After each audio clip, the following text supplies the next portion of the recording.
اگر دنیا آنکھ ہے تو ماں اس کی بینائی ہے، دنیا اگر پھول ہے تو ماں خوشبو ہے۔ ماں سے بڑھ کر کوئی نام کیا ہوگا، اس نام کا ہم سے احترام کیا ہوگا۔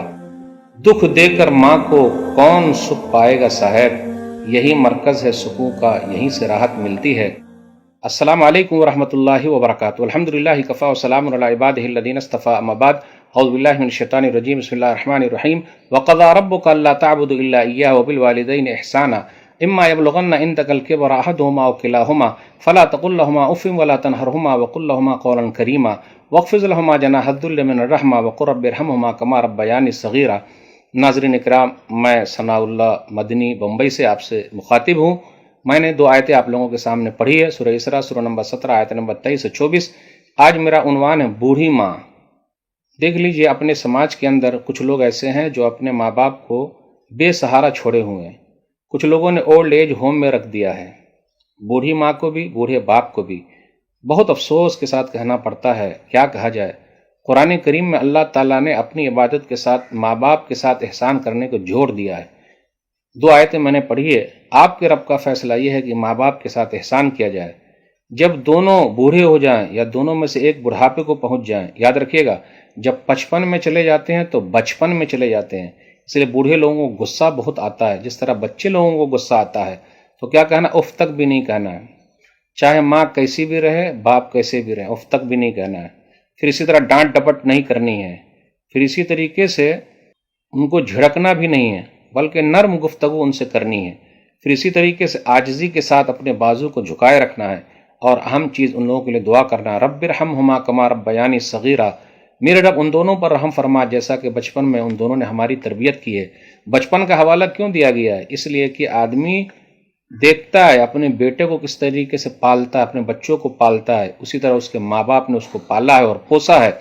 یاد رکھیے گا، اگر دنیا آنکھ ہے تو ماں اس کی بینائی ہے، دنیا اگر پھول ہے تو ماں خوشبو ہے۔ یاد رکھیے گا، سخت دل ماں کے پرنم آنکھوں سے موم ہو جاتے ہیں۔ بغیر لالچ کے اگر کہیں سے پیار ملتا ہے تو ماں کی طرف سے ملتا ہے۔ ماں کے بغیر گھر جو ہے وہ قبرستان ہے۔ دکھ دے کر ماں کو کون سکھ پائے گا صاحب، یہی مرکز ہے سکون کا، یہیں سے راحت ملتی ہے۔ ماں کے قدموں تلے جنت ہے۔ ایک ماں 10 بچوں کو پال لیتی ہے، لیکن 10 بچوں سے ایک ماں پالی نہیں جاتی۔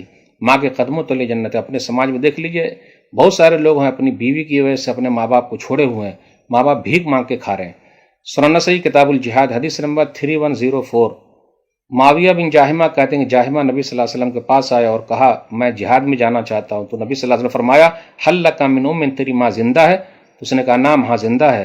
نبی صلی اللہ علیہ وسلم نے فرمایا، فلزمھا فإن الجنۃ تحت رجلیھا، جا ماں کی خدمت کر، ماں کے پاؤں تلے جنت ہے۔ کسی شاعر نے کہا، ماں سے بڑھ کر کوئی نام کیا ہوگا، ماں سے بڑھ کر کوئی نام کیا ہوگا، اس نام کا ہم سے احترام کیا ہوگا۔ جس کے پیروں کے نیچے جنت ہے، جس کے پیروں کے نیچے جنت ہے، اس کے سر کا مقام کیا ہوگا۔ یاد رکھیے گا، زندگی بھر اگر ماں باپ کی خدمت کریں پھر بھی اس کا حق ادا نہیں ہو سکتا۔ صحیح ادب المفرد حدیث نمبر 9، ابو بردہ بن ابی موسیٰ شریف بیان فرماتے ہیں کہ انہوں نے عبداللہ بن عمر رضی اللہ تعالیٰ عنہ کو دیکھا کہ ایک یمنی آدمی اس سے پوچھ رہا تھا، اور یمنی آدمی اپنی پیٹھ پر اپنی ماں کو لادے ہوئے طواف کر رہا تھا۔ تو کہا، دیکھو میں اپنی ماں کے لیے اونٹنی بن گیا۔ اس نے پوچھا، اترانی جزیتھا، کیا میں نے اپنی ماں کا بدلہ چکا دیا؟ تو عبداللہ بن عمر رضی اللہ تعالیٰ عنہ نے کہا، لا ولا بظفرۃ واحدہ، جا، تیری پیدائش کے وقت جو تیری ماں سے چیخ نکلی تھی اس کا بھی حق تو نے ادا نہیں کیا۔ تو میرے بھائیو، ہم حق ادا نہیں کر سکتے، لیکن اس کا مطلب یہ نہیں کہ چھوڑ دینا ہے۔ کتنے لوگ ہیں جو اپنی ماں کو پیٹھ پر لادے رہیں گے، وہ تو ویل چیئر پر لادے رہتے، وہ بھی دوسروں کو بولتے، جا تو لے کے چل، مجھے شرم لگتی ہے۔ مسرد احمد حدیث نمبر 12635، حدیث نمبر 12635، ابو بکر رضی اللہ تعالیٰ عنہ اپنے ابا کو، ابو قحافہ کو پیٹھ پر لاد کے لائے، یحملہ حتی وضعہ فی ید رسول اللہ صلی اللہ علیہ وسلم، فتح مکہ کے موقع پر 8 ہجری میں، اس وقت وہ مسلمان ہوئے ان کے ابا۔ تو نبی صلی اللہ علیہ وسلم فرمایا، لا اقررت الشیخ فی بیتہ لاتیناہ تکرمۃ لابی بکر فاسلم، اگر ان کو گھر پہ ہی ٹھہرائے رکھتے تو اچھا تھا، میں خود چلا آتا۔ ابو بکر کی عزت میں نبی صلی اللہ علیہ وسلم نے ایسا کہا۔ تو دیکھا، آپ نے پیٹھ پر اٹھائے رکھا، آج پیٹھ پر اٹھائیں گے؟ کتنی ماں بھیک مانگ رہی ہے، کتنے باپ بھیک مانگ رہے ہیں، جبکہ ان کے بچے اچھے خاصے ہیں، پڑھے لکھے ہیں۔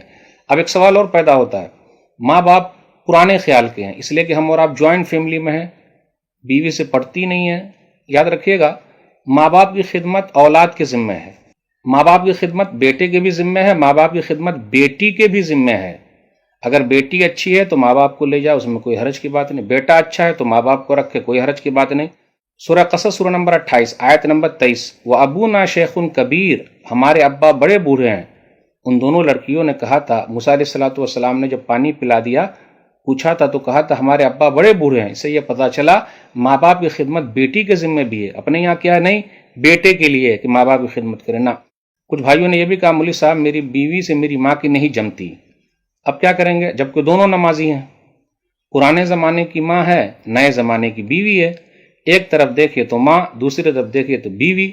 اگر ادھر دیکھے تو بھائی اوڑھنی کی مہک لگ گئی، ادھر دیکھے جھورو کا غلام ہو گیا، بیوی کا نوکر ہو گیا، بیٹا پریشان ہو جاتا ہے۔ پریشانی کا حل کیا ہے؟ اگر نہیں جمتا ہے تو برتن کو الگ کر دیا جائے۔ ماں باپ کی خدمت تو کروانی ہے، چھوڑ نہیں سکتے، بال بچوں کو بھی نہیں چھوڑ سکتے، لیکن سمجھاتے رہنا ضروری ہے۔ تو آدمی ایسے وقت میں پک جاتا ہے، جبکہ دونوں نمازی ہیں لیکن پھر بھی جھگڑ رہے ہیں، لگڑ رہے ہیں۔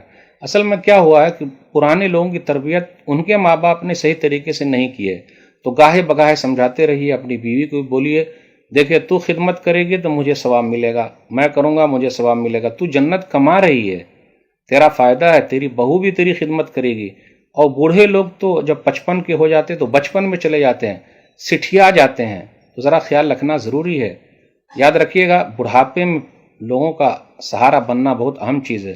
گھر کے اندر ماں ہے، ساتھ میں باپ ہے، دونوں کا گزارا ہو جاتا ہے، لیکن دونوں میں سے ایک اگر بچھڑ جاتے ہیں تو بڑا مسئلہ ہو جاتا ہے، کیسے چلے گئے؟